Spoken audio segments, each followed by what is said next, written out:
For 70 years, nearly every solar panel ever made has run on the same material, silicon, the same element at the heart of every computer chip. And for all those decades, silicon solar has been chained to an invisible wall, a hard limit written into the laws of physics itself, a ceiling it can never break through no matter how clever we get. That ceiling says a silicon solar panel can turn only about 29% of the sunlight hitting it into electricity, and no more, ever. And here is the quiet crisis nobody talks about. We have basically reached that wall. The best panels in the world are now bumping right up against the limit, and the century of steady improvement has slowed to a crawl. Then China did something that sounds impossible. It broke through the wall, not by inventing a better silicon, because that cannot be done, but by stacking a strange, almost magical crystal on top of the silicon, and reaching an efficiency of more than a third of all the sunlight that lands on it, a number pure silicon can never, ever touch. Tonight I am going to show you what this crystal really is, how it shatters a limit that trapped solar power for generations, why China is out in front, and the one brutal, honest catch that the miracle headlines always hide from you.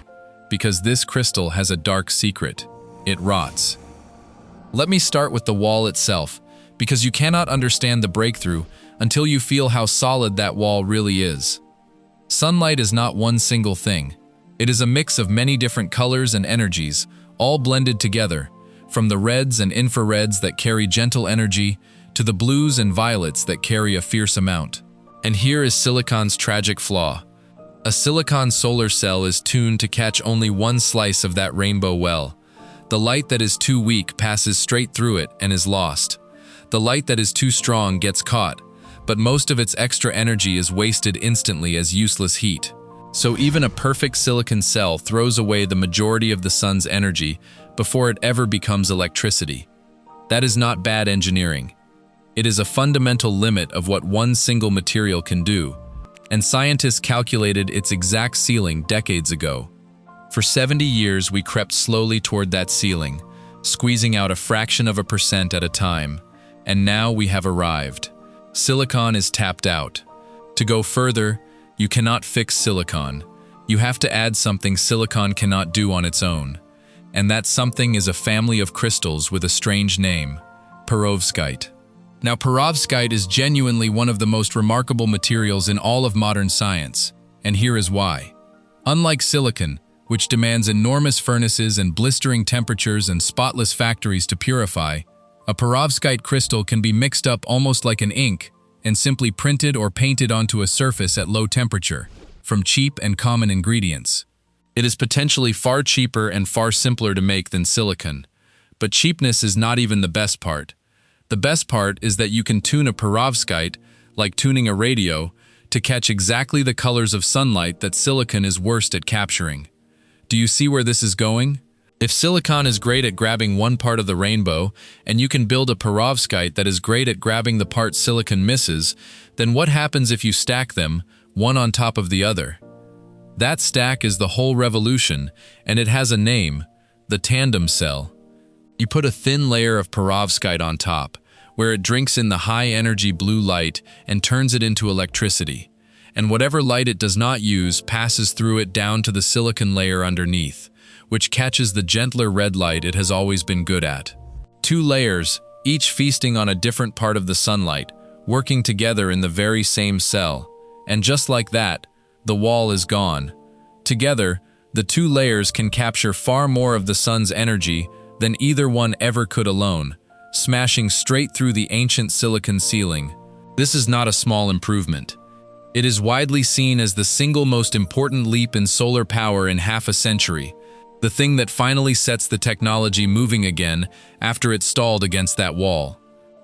If you love watching a limit that everyone accepted as permanent suddenly get shattered, then subscribe to Sonova, because finding these breakthroughs, the moments a wall that trapped a whole industry finally falls, is exactly what this channel lives for. Now let me show you why it is China standing at the front of this particular revolution.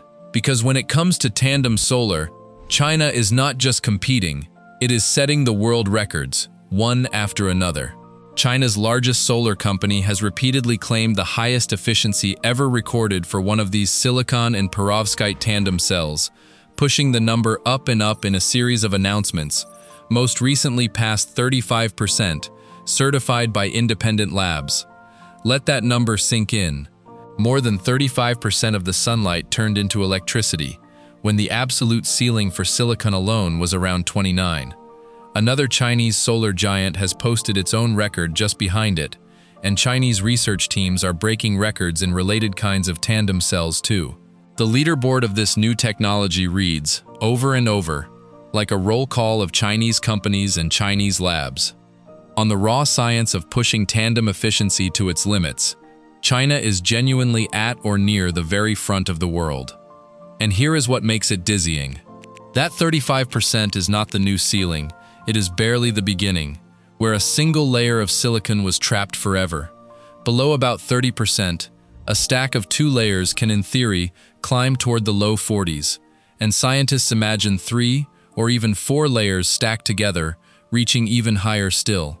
In other words, silicon was not just hitting a low wall, it was hitting a wall with an entire mountain range hidden above it. A mountain we could never even see until perovskite handed us the ladder to climb it. So every one of these record announcements is not the end of the story. It is a single early step up a slope that now stretches far higher than silicon alone could ever have dreamed of reaching. And here is why that should make everyone else nervous. Because it connects to something China already owns completely. China does not just lead the lab records.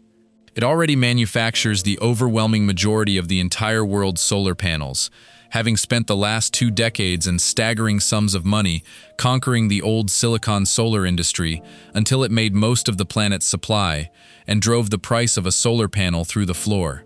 So picture what happens if the company that already builds most of the world's solar panels is also the company holding the world record in the technology that comes next. It would own both the present and the future of solar at the same time. It has the factories, it has the scale, it has the record, and it has the state money and the will to turn a laboratory marvel into a product rolling off assembly lines by the millions. That is a combination no other country can currently match. And the new technology can do things the old panels never could. Because a perovskite layer can be printed thin and does not need the rigid, heavy backbone that silicon demands, Chinese teams have already built tandem cells that are flexible and light enough to bend, something a stiff sheet of silicon could never manage. Imagine solar skin that could wrap around the curved roof of a car, coat the wall of a skyscraper, or roll up like a mat to carry into the field. Silicon, heavy and brittle, was always locked to the flat-framed rectangle bolted onto a roof. Perovskite could set solar power free from that shape entirely, and open up places to catch sunlight that the old panels could never reach. It is not just more efficient, it could be a fundamentally more versatile way to turn light into power. Here is the rehook, the pattern you have seen before and need to see again. This is the exact same playbook China ran to take over solar the first time. Let the technology be invented in labs around the world, then pour in unmatched scale and money and manufacturing muscle until you can build it cheaper and faster than anyone alive, and so you control it. China already did this to ordinary silicon panels. It is now lining up to do it again to the tandem panels that will replace them, except this time, it is not starting from behind, it is starting from the front, holding the world efficiency record in its own hand. Own the old technology, then make sure you also own the thing that kills it. That is how you stay on top through a revolution instead of being swept away by it. Now, I promised you honesty, and this is the most important part of the entire story, because the hype on this one has gotten completely out of control, and you deserve the truth. You will see headlines screaming that silicon is now obsolete, that China has replaced the solar panel. That is wrong, and it is wrong in 2 big ways. First, this technology does not replace silicon at all. Look again at how the tandem cell works. The silicon is still there, right underneath, doing half the job. Perovskite does not kill silicon. It rides on its shoulders. This is not the death of silicon. It is silicon getting a powerful new partner. And second, and far more importantly, remember what I told you at the very start. This miracle crystal has a dark secret. It rots. Here is the dragon that everyone chasing this technology is fighting, and it is a fearsome one. Perovskite is fragile.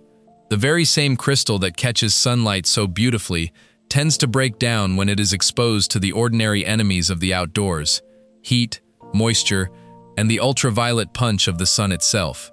And think about what a solar panel actually does for a living.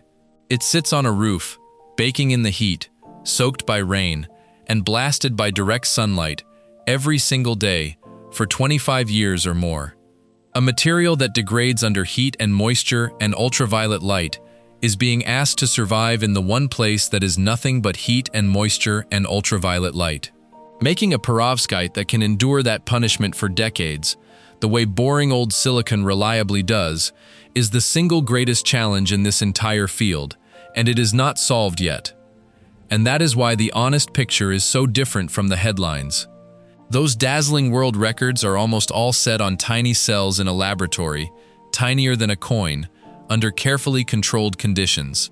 Shrinking that same performance onto a full-size panel, and then making that panel survive on a hot roof for a quarter of a century, is a mountain that has not yet been fully climbed.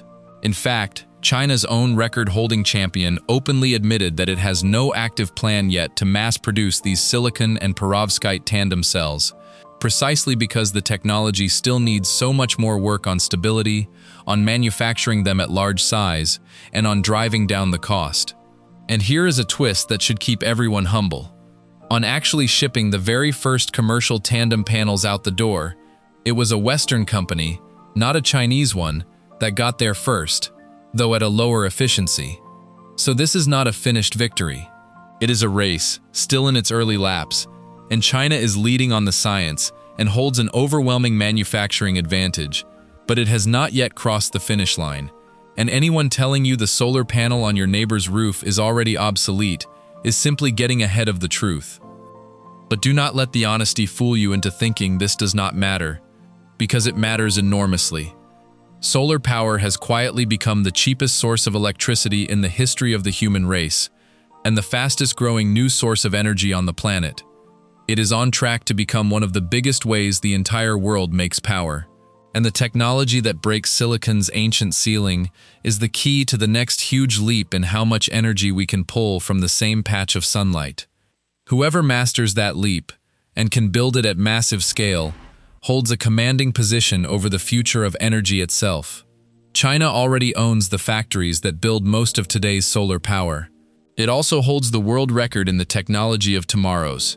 If it is the one that finally tames the fragile crystal and teaches it to survive on a roof for decades, then it will not just have led one solar revolution, it will have led the next one too, and locked in its grip on how the world powers itself for a generation to come. So the next time you see a solar panel on a roof and think of it as boring, settled, old technology, remember that its silent ceiling has just been broken, that a strange printable crystal is being stacked on top of it to smash a limit that trapped us for 70 years, and that the race to perfect it and mass produce it is one of the most important contests in all of energy. Silicon is not dead, but it has, for the first time in its long reign, been given a partner that lets it leap past its own limits, and the country furthest ahead in the race to build that partner at scale is the one that already builds most of the sunlight catchers on Earth. If you want to keep watching this race to remake how the world makes power, then subscribe to Sinova, and the next time someone tells you solar power has hit its limit, you can tell them the wall already came down, and the only real question left is who gets to build what comes after it.